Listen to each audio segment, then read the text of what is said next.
something very similar to our you can create your own. That section your reader won't know anyway. Your reader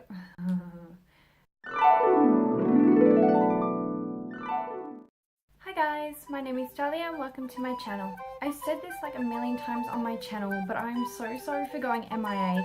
I have not had internet in quite some time, and as you can see, new location for filming, I finally have access to some internet.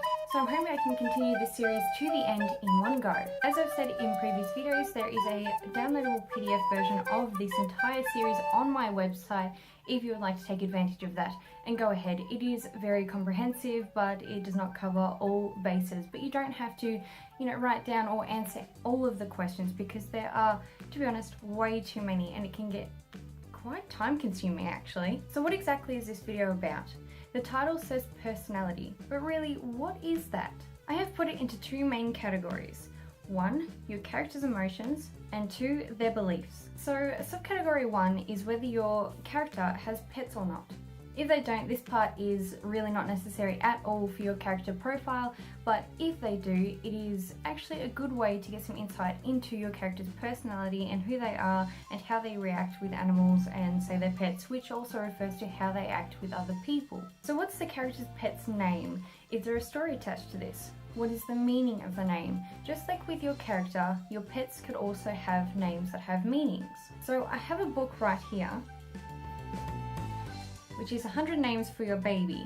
And this is what I use to name my characters and even name some of towns or just any other relevant information that could include a name. So if we flick to a random page and we put our finger on one of the names, okay, Ivy. It is English and it's an evergreen vine. But for the sake of this video, we'll say that your pet's name is Bernard. And this pet was named after the character's great-great-grandfather. Now that you have a name, what is the species or the breed of this animal? Let's say Bernard is a phoenix from the Southern Isles. Now you don't have to use creatures that are already made up. You can create your own, and it kind of becomes more fun when you do that. So what's Bernard's personality? And how does it differ from other phoenixes' personalities? Is he whiny? Is he cruel? He could be very bold. Maybe he's wise and brave like the other phoenixes of the Southern Isles. Then what of his appearance? Phoenixes typically have feathers that are kind of the color of fire, but you could create anything. He could be different because he's from a separate area. He could have blue flames, as his feathers, or he could be just entirely pink. Are his eyes black and beady like bird's eyes, or are they more like human eyes? That section was in no way exhaustive. You could add so much more to that, and if you have any other relevant information, this is the time to put it in. Does your character's pet have a favorite place to sleep? Maybe he has a favorite food. Maybe he doesn't like specific kinds of people. Moving on from pets to a more specific personal area, does your character have any mental handicaps? Now what I mean by these are things that affect them in daily life. So a lot of people have anxiety or depression or other very relevant symptoms or mental barriers that stop them from living their life. They could have schizophrenia-like symptoms, but it turns out they hallucinate visually, and the visual hallucinations actually go towards, like, say, there's a haunting and they think it's just schizophrenia, but actually there are ghosts living in their house. If you don't know how it gives your character strengths or limits them, your reader won't know either, and then you'll have plot holes all throughout your novel. What I've said so far could be quite important to your story. I don't believe that it is entirely relevant. This is about what defines your character as who they are. We'll start with direct emotions. What makes your character sad? And why does it make them feel this way? So in my trilogy, The Acro Contessa, my main character Alia actually has a real problem with not being able to unite her state, because it's something that her father wished to do but was never able to do. So for her, this affects her very deeply and on a very personal level. Another aspect, what makes your character mad? So think about what makes you mad.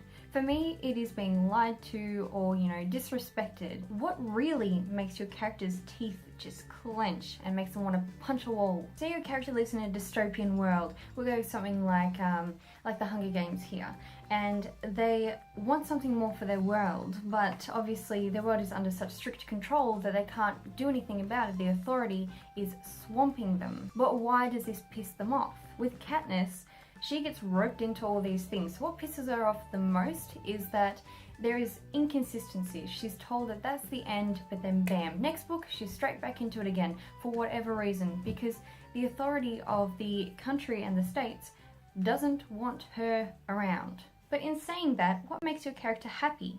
What makes them grin so large that their cheeks hurt? Is it a new book? Is it puppies? Now that you have a reason why your character becomes happy, why does this make them happy? When I was filling all these things out for my characters, I felt like it was tedious and it was boring. It was the worst part of the whole novel planning stage. It drove me crazy. But what I realized is that why it was so hard is because I didn't actually know my characters. So another quirk that you can give your characters is a saying. In Jenna Moressi's debut novel, Eve the Awakening, many characters use the term dynamic, which in her world, that represents something as cool or awesome or fantastic. Creating your own saying can be really fun, especially if it's something that the teenagers of that particular state or that town say a lot or use. Because when we consider it from, different points of view, say from America to Australia, where I'm from, we say very different things. And a lot of words have very different meanings. A saying in your main town could be really fun, cool and relaxed, but then in another town it could be offensive. So in my trilogy, The Acro Contessa, I have this character called Semyon, and he speaks Dezhskian, which is actually kind of like a German English dialect. So he doesn't know very much English, and the words that he normally uses to kind of fill in the blanks or whatever is Rutish Yupra. So in English, this is an insult that actually means it's similar to stupid pig or animal. Not specifically pig, but more like, just a dirty animal. He doesn't play well with others.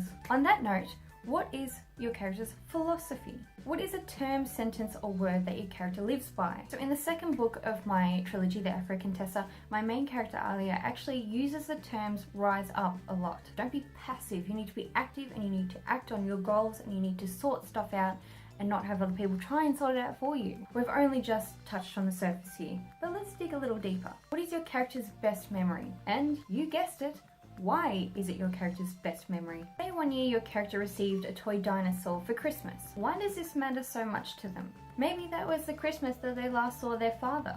And maybe now they have to retrieve their father from a foreign planet. That tiny little toy dinosaur is all they have to remember him by. On the other end of the spectrum, what is your character's worst memory? And why is it so? Did your character witness the hit and run of their beloved dog? If so, I guess you already have the why. Poor dog. Ugh.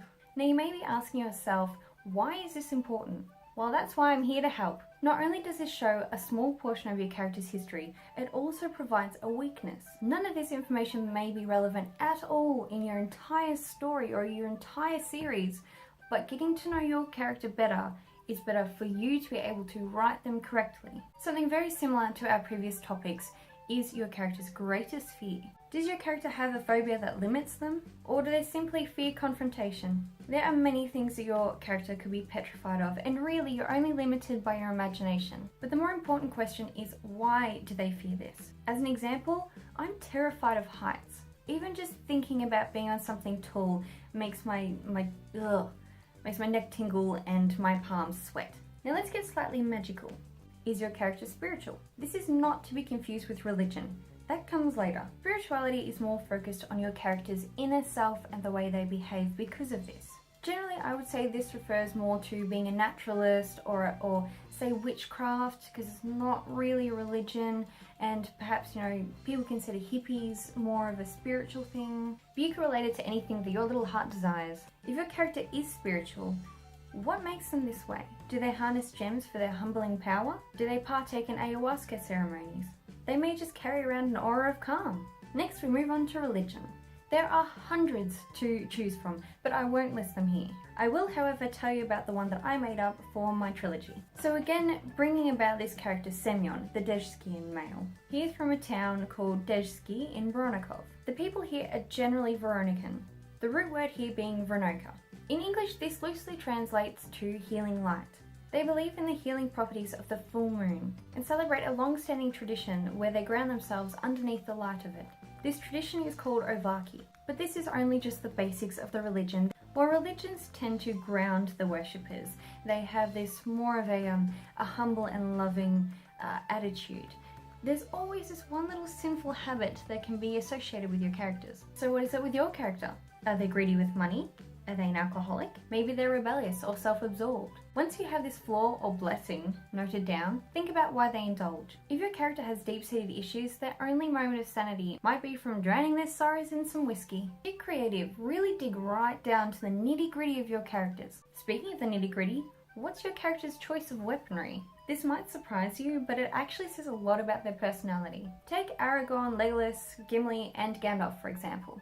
Aragorn, the mostly mortal man, actually wields a sword for most of the time. Legolas, a delicate elf, actually carries a bow. Gimli, the seemingly rough dwarf, wields an axe. But Gandalf, the wise wizard, carries along a staff and uses his magic mostly as a weapon. However, your character may not even have a choice of weaponry, especially if it's in like a romance novel, maybe a contemporary romance. Their weapon might be their words, or they could have magic. So that concludes part 5 of creating a well-rounded character. If you have any questions, please find me on social media. All the links will be listed down below in the description bar. For those of you that are interested, you can still read some of my writing up on my website. The link will be posted up above and down below with all the rest. Remember to like, share, comment and subscribe if you like this video and you want to see more. I post writerly videos on Wednesdays, and if you have a topic, please hit me up. Thank you for joining me today, and I'll see you next Friday. Bye!